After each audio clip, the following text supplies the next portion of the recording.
This past Wednesday, I don't know if you saw this or not, but it's pretty important. The Washington Post's owner, and by the way, Amazon's founder, Jeff Bezos, he issued what many are calling a rare announcement. He basically said that his paper's editorial section is going to pivot to publish daily opinion stories that support and defend the two pillars. Basically, we're going to have a paper that kind of talks about free markets and free speech and all that kind of stuff. And many people are shocked by all of this.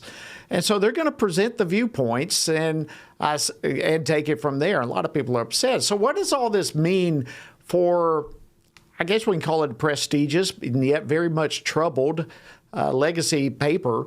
And what does it mean for its competitors that are trying to offer a different perspective? It's going to be an interesting discussion. And here now to break it all down with me is Jared Bridges, who's the Washington Stand's editor-in-chief. Jared, welcome back to Washington Watch. Always great to see you, my friend. Good to see you, Jody. All right, so give me your thoughts on this announcement from Bezos. Is he becoming conservative all of a sudden, or what's happening here? Well, if you can measure that by liberal angst, then you might wonder that. I don't know if he's taking a more conservative move or not, but these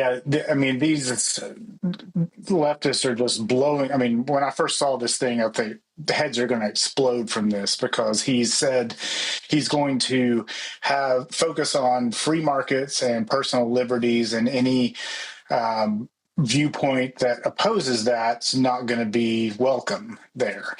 And so now you have former Washington Post editors and people all across the left doing things like saying this is just the end of democracy.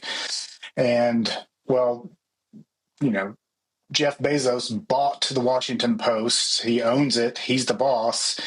On the free market, no less. And so, they're acting like they've missed a couple of days on their next day shipping on their Amazon Prime packages.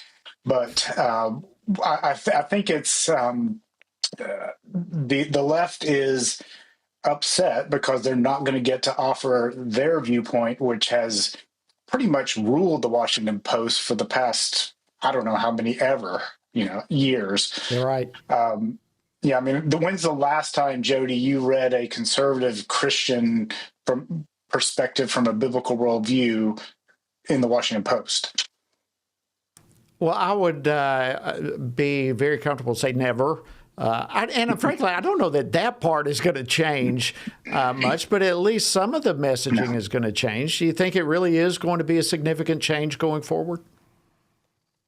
Well, I think what Bezos is doing is he's signaling on our opinion pages, we're going to have an opinion, right?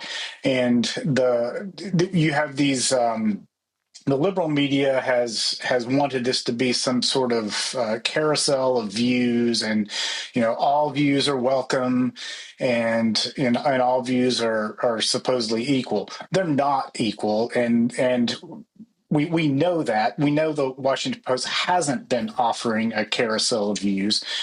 And now they're going to say, here's where we're coming from, like it or not, here's where we are. So that is a good segue here, because I think this next question is very important. The Post, obviously, there's so much competition out there in the new media sphere. But one of those rising and powerfully influential competitors, I believe, is just gaining in influence month after month, is the Washington Stand. And for those in our audience who may not be aware, Jared, tell us a little bit about the Washington Stand and its mission. As we're talking about the mission of the Post, tell us about the Washington Stand. Yeah, we publish news and commentary every day from a biblical worldview. That's where we're coming from. And, our mission is to equip followers of Christ with the truth and wisdom so they can rest assured that they have the truth from a source they can trust. So we want to help people think about the issues from a biblical worldview, and that's where we come from. We don't you don't have to guess. Okay, what view is this coming from, and how, what am I supposed to do with it? We tell you up front, and then we give you the we work through the issues with you, and we do that with news and with opinion. And we're trying to do that from an avenue that doesn't get as much play in the legacy media. And I would just add to that, Jared, and you're humble to perhaps bypass this, but this is from you and your entire staff at the Washington Stand. These articles are written with an extremely high level of intelligence and knowledge and research backing it up.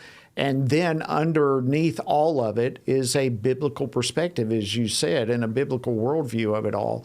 And I just think there's not much out there any better than the Washington Stand. So let me just real quickly give you an opportunity to direct people. Where can they go to latch hold of and to become a part of the Washington Stand? Yeah, well, those are kind words, Jody, but we do have a team that is focused on doing the Lord's work, the Lord's way, and we are committed to doing that. You can find us at WashingtonStand.com. Sign up for our daily email there. You can also find us on the Stand Firm app, and we'll cover issues important to Christians. Well, I just want to say thank you, Jared Bridges. You and your team at the Washington Stand do an outstanding job, and you as editor-in-chief, it all falls in your lap to make sure it happens, and hats off to you. Thank you, and thank you for joining us today on Washington Watch. Thanks, Jody. Always good to be here.